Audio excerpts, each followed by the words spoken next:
வணக்கம். என்னோட பேர் மீரா. எனது கணவர் பேர் பழனிவேல். எனது கணவர் பைலட்டாக பணிபுரிஞ்சாங்க 108 ஆம்புலன்ஸில். பணியில் இருக்கும்போது விபத்து ஏற்பட்டு எனக்கு கணவர் இறந்துட்டாங்க. எனக்கு 2 பெண் குழந்தைங்க. அவர் இறந்ததுக்கப்புறம் ரொம்பவே கஷ்டப்பட்டோம். எனக்கு சரி எந்த வீட்டு வசதி இல்லை, சொந்த பந்தம் எந்த ஒரு அரவணைப்பு யாருமே இல்லாமல் ஒரு ரொம்பவே கஷ்டப்பட்டிருந்தோம். வீடு இல்லாமல் வாடகை இல்லை, எங்கேயும் ரொம்பவே அலைஞ்சு திரிஞ்சோம். ஒரு பிஎம்எஸ் தொழிற்சங்கத்தின் மூலமாக திவாகரனை கால் பண்ணி இது மாதிரி இழப்பீடு தொகை வாங்கி தரோம், டாக்குமெண்ட்ஸ்லாம் நம்ம ரெடி பண்ணுவோம், நம்ம அனுப்புவோம் அப்படின்னு சொன்னாங்க. சரிங்க நான் சொல்லி நானும் ரெடி பண்ணேன். என்னால் பாதி தான் முடிஞ்சிச்சு. அப்புறம் மீதெல்லாம் அண்ணனே ரெடி பண்ணாங்க. அண்ணனே ரெடி பண்ணி அவங்களே முக்கால்வாசி அவங்க தான் செயல்பட்டு வாங்கி கொடுத்தாங்க. அவர் இறந்து 1 வருஷம் முடியறதுக்குள்ளேயுமே எனக்கு 16 லட்ச ரூபா இழப்பீடு தொகை வாங்கி வந்து கொடுத்தாங்க.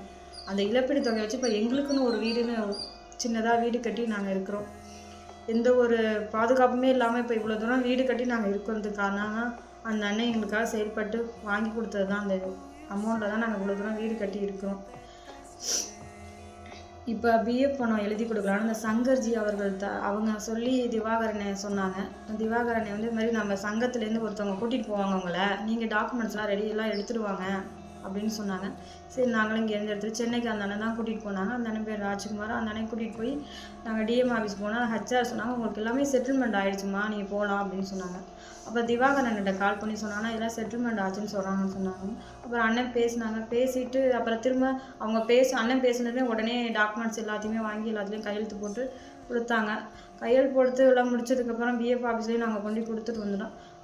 ஒரு மாதம் முடிஞ்சதுக்கப்புறம் எனக்கு பேமெண்ட் ஏறிடுச்சு. 5,15,000 ரூபாய் ஏறிச்சு. பிள்ளைங்களை ஃபீஸ் கட்ட கூட என்ன பண்ணுறதுன்னு தெரியாமல் நினச்சிட்டு நின்னேன். ஏதோ இந்த காசு வந்து என் பிள்ளைங்க படிப்புக்கு, எங்களோட வாழ்வாதாரத்தை, எங்கள் சாப்பாட்டு, எங்கள் பிள்ளை கல்விக்கு எல்லாத்துக்குமே இந்த பணம் ரொம்பவே உதவி செஞ்சுருக்கு.